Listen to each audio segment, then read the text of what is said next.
the back cart there. We've got 6 items on our agenda. After each one, there'll be an opportunity for public comment. So if you're here for one of the items on our agenda, feel free to wait until that point, and we'll make sure we have an opportunity to hear from members of the public. First order of business, though, is to open up our meeting for public comment. Before we do so, though, I'll just comment, Chris Kukulski, our city administrator, had another engagement, but will be arriving midpoint in the meeting. So he'll be with us after we get into the, after we get through the first item or two. So anyway, this is an opportunity for public comment on anything that is on our agenda or not on our agenda. If you can't wait until we get into it, please feel free to come forward. We just ask that you keep your comment. Of a response to the county commissioner's request that the city consider funding up to half of the construction costs for the short-term, not to exceed 72-hour holding facility. There's a couple of key blanks in the document intentionally, which is that on the financial contribution side of the response, remember that this current fiscal year's budget includes $500,000. That was what was in our original November letter to kickstart this conversation. And then we've randomly, selected a 2025, fiscal year 2025, and a fiscal year 2026 contribution. There's no magic that it has to be over the next 2 years, other than just a brief reminder, we are borrowing money short term to get into our new Law and Justice Center City Hall construction project. So working with our finance director, Andy Zeller, it would most certainly be helpful to us if that can be paid over 3 full fiscal years. The current one, the one that starts in July, and the following. But there's no mandate to that effect, and we can figure it out based on what you guys want to fill the blank in there. The other key component, I guess, that I'll comment on and then turn it really over to you for your discussion is how many beds, what was the minimum number of beds that we needed or want to have in this facility. So this number 30 was not randomly picked out of the air. It was out of consultation with our law enforcement professionals and chief of police and with our municipal court judges. So between them, the number was no lower than 20, and nobody thought it should be needed to be higher than 30. So that's where that 30 number comes from. With that, I think, frankly, I'd turn it over to you guys. It really is a policy discussion, and ultimately between the county commissioners and the city council as to how you want to respond to their written request. And Chris, just procedurally, I think the assumption has been that we would take whatever comes out of this discussion and produce a letter back to the county commissioners. Is that correct? Thank you very much, Mayor. Yes, what I would do, or what I would propose, is that whatever changes or whatever you do, that the clerk's office is aware that we would, if we get a clear direction tonight, that we will amend this coming Monday's agenda so that this can be placed on the consent agenda and get a finalized authorization from this body for the letter to be signed by the mayor and sent over. So tonight is not a final. Tonight, though, the clearer you can be, the clearer we can be in drafting that letter for you so that you can make the final decision in 6 days as to what is getting sent over to the county commissioners. Thank you, Chris. And I should just point out for the benefit of the council that the architect retained by the County Commissioner Al Rapaz is in the audience, and I assume he is available for questions, whether he wants to or not. We can impose on him probably if you've got factual questions about the project. So, Council, how would you like to proceed? Councilmember Boyette.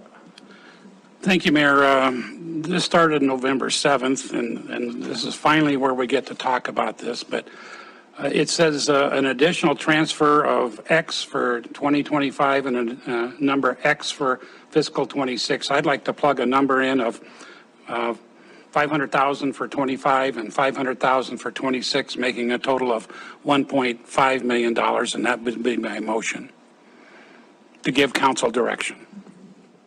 Okay, and there are other issues but you're just trying to address that critical element there. So, and you put in the form of a motion to direct staff to plug in those numbers. Is there, Councilmember Gulick? Okay, so that's on the table. I guess that's the topic for discussion moving ahead. Councilmember Boyd, you want to address your right? And this started November 7th. We sent a letter, then the county referred back with a letter, and I think this is ours. It's kind of a negotiation, like buying any property. I like the idea of over 2 years. Personally, if we can, which spreads out our debt load for 2 years versus one load. I think it's easier for Wyatt, or not Wyatt, but Andy to deal with. I think this is a good, we only wanted 30 beds. They want to build 98 beds. We don't need 98 beds. I like the idea of saying that we need 30 beds for our cops at Billings Police Department. So that's why I figured $1.5 million is a good round number to start with. Okay. Cash. Okay, yeah, cash. And Councilmember Gulick, did you want to speak to your second, and I'll get Councilmember Rowan? Yeah, I mean, I guess I would say this is just to the what we're budgeting amounts. I think another item is credit. I guess, you know, the county owes us some dollars, and I think that could potentially be an addition, but right now we're just addressing this cash piece. Okay, Councilmember Owens, do you want to address the motion? I do. I have, as I think you all can imagine, a lot to say about this initiative tonight. It has been a lot of work. I think I just want to start by sharing. I don't always do, maybe, Mayor, as good of a job as I should of sharing the conversations that are happening at the jail subcommittee. I think we've tried to kind of keep those internal until there are decisions made, but I know there are things on council members' minds. And so I just want to share that, first of all, that work group has robustly endorsed a short-term holding facility as an essential part of an overall criminal justice strategy, and one that is a part of addressing a larger jail expansion. And that's the other thing that I want to say is, in the work that I've heard, locally, county, I do not see any movement away from a jail expansion. I know that concern has come up, that maybe this will happen and either that solves the problem or it allows the county to walk away from a YCDF expansion. I have heard nothing of the sort. The jail subcommittee continues to work on an expansion. I think Al could tell you that he's been tasked to do some work on an expansion. They continue to do work towards needs assessment, characterization, getting dollar figures. So I don't anticipate that this is anything other than a critical part of a solution for a population that is not adequately addressed through the larger jail expansion. There is a population that is low risk but still needs consequences. And that is really what this is designed to solve. I think if you look at the jail roster tonight, as of 6 o'clock, there were 612 people in. It's full. No one's going in unless someone's coming out tonight. We need to acknowledge that that means there's a significant amount of people in this community who will go without consequence for the criminal behaviors that they engage in.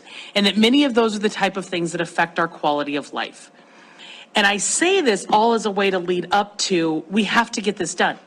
We've heard from public comment tonight that we have to get this done. It is a question in my mind of officer morale.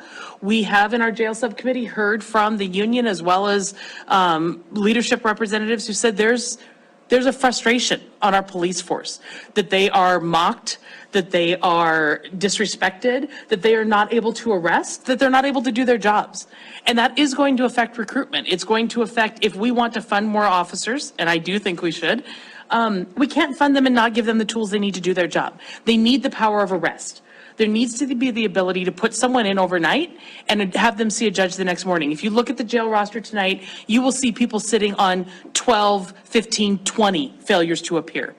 If we had this facility, they would sit on one. And then they would see a judge the next morning and we would address it. And we have to return some consequences to our community. And again, I say this all as a way of leading up to, I just don't think that number is going to do it. I am concerned that that is not sufficient enough. And why do I say sufficient? I say sufficient because I think it is imperative. The reason that we started as a council with a modular facility or a temporary facility was because speed matters to us. We need this tool yesterday. And I am concerned that at the numbers that have been proposed, we lack the clout to go to the county and say, not only do we need you to build this, we need you to build this as fast as you can. And we are going to go ahead and put in dollars that allow you to go fast, that push the contractors to go as fast as possible. And in fact, if you don't go fast, we're going to start to claw some of our money back because it's so imperative that we do this as quickly as possible. Based on the conversations I've had and the work we've done, I would suggest, and we can do this however you like, Mayor, I'm not making a substitute motion right now, but I think the right number is about $500,000 higher.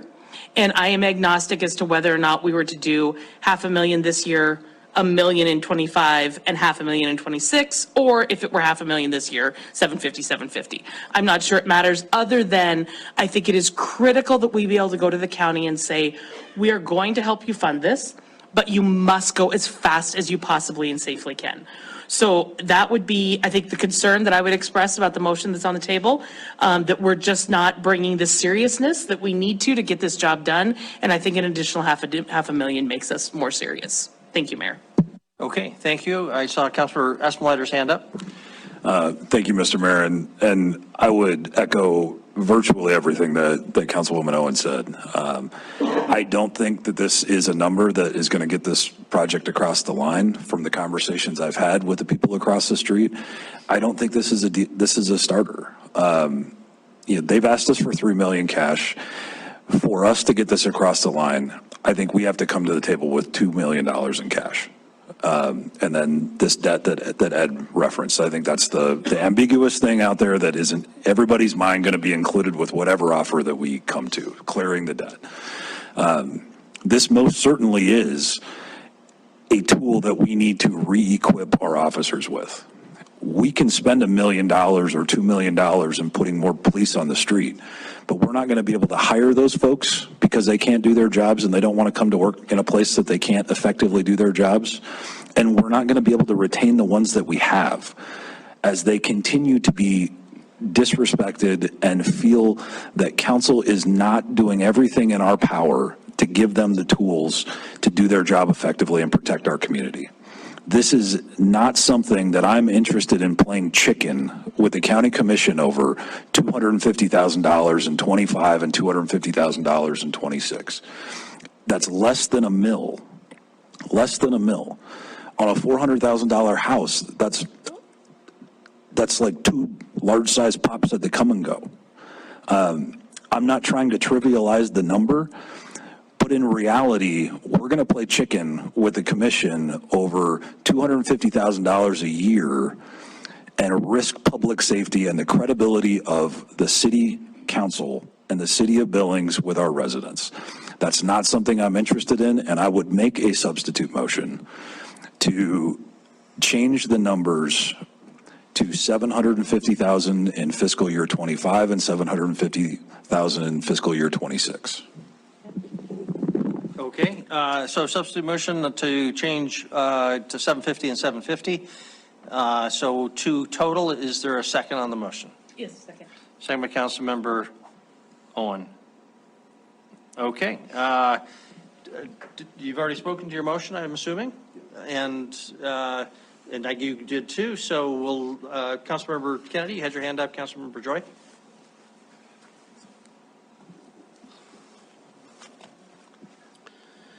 I have to say, over the years, we started discussion when I was a commissioner back in 2012, and it's been sat on all of these years, and it's been a problem for a long time. So it's not a problem that just occurred yesterday. It's been around for a long time. I really do hate the idea of someone coming back and saying, hey, we need 30 beds. No, we'll do 90 beds and we want double what you want. I have a problem with that. But I have a couple questions I have to ask, and then I'll make a comment. Chris, can you tell me if we're looking that in fiscal year 2025 and fiscal year 2026, these dollars will likely primarily come from a combination of marijuana tax revenues and general fund appropriations. What I'd like to know is how many marijuana tax revenues do we receive? So Council Member Kennedy, Mayor and Council. So specifically our marijuana revenue, so that's the local tax that the voters approved at the same time that they approved the second public safety levy, which I believe is 3% on those sales, generates around $600,000 a year. I should probably be saying a range without Andy here, but I think it's somewhere in that 525 to 650 range annually. 200 of that we've allocated for a component of the Law and Justice Center components of the City Hall project. So some of that has been allocated. To answer your question, that's what is coming in these last few years. And I'm trying to think, did you ask anything about the general fund or the memo identifies? Where do you see out of the general fund? That is the place in which we fund all of our public safety services. It comes from the public safety levies, and it comes from the general 74 mills in the charter. So what I've anticipated and laid out as we work through this is that we did have this current fiscal year, we're barely over 1 mil or less than 1 mil outside of our cap for what we can levy as property taxes. However, roughly 10 mils of that is related to a one-time expense, the settlement of the franchise fee lawsuit. So that expense we will not have in going forward, and ultimately this body will decide if that is used to lower property taxes, if that is used to invest in a variety of things that are funded by property taxes, this being one of those considerations. I need to follow up on that. The 10 mills brings in how much money? We generate about $250,000, $250,000 per mill. So that's 2.5, 2.5, $2.6 million is what that'll generate for us. Okay. Mayor, can I make a comment then? Please. I've been through the discussions. I heard a lot of people, and I've been told that I'm opposed to public safety and everything else. I ran on public safety, and I really believe in strong public safety. I'm willing to support this at 2, but I want to see that the 10 mills there, the majority of it goes for police officers and detectives, and that if we are going to put money forward, that this council is going to stand up and say, yes, our folks on the police force have asked us for more officers, and I would like to see that we at least have the 2 million from the 10 mills going towards police officers and detectives in this next year. And then you would have my vote for the 2 million. Thank you. Okay, thank you. Councilor Kennedy, can I just ask you to clarify a little bit? When you say the majority of what, the 500,000 that we've already set aside for this year would not go for the short-term jail expansion, but would go to police, one-time infusion for police? Is that what you're recommending? No, what I'm talking about is the 500,000 which you have appropriated would go for this year. The 750,000 would go in fiscal year 2025, and I would support the 750,000 in 2026. What I'm asking is we have next budget year, and I've heard it from folks all over the city of Billings. They want to have more police officers and detectives. So at this time, if we appropriate in next year's budget the $2 million from those 10 mills, what we would be able to do is the chief then, starting the new fiscal year, would be able to start hiring and looking for officers that are already trained out of state and bring them in so we can get them on the force and working as quickly as possible. Because I've talked with Councilwoman Owen and a lot of you and Councilman Boyette on the fact we've heard over and over again, we want police officers and detectives on the street. So this is a compromise. I wasn't going to go this high, but I'm willing to do it. And I want to put more officers and more detectives on the street as quick as possible. So that's where I'm at. Okay, Thanks, so Mayor. what I'm understanding is you would put $2 million toward a short-term holding facility, and on top of that, find additional dollars in the future for police officers. And in the future, the 10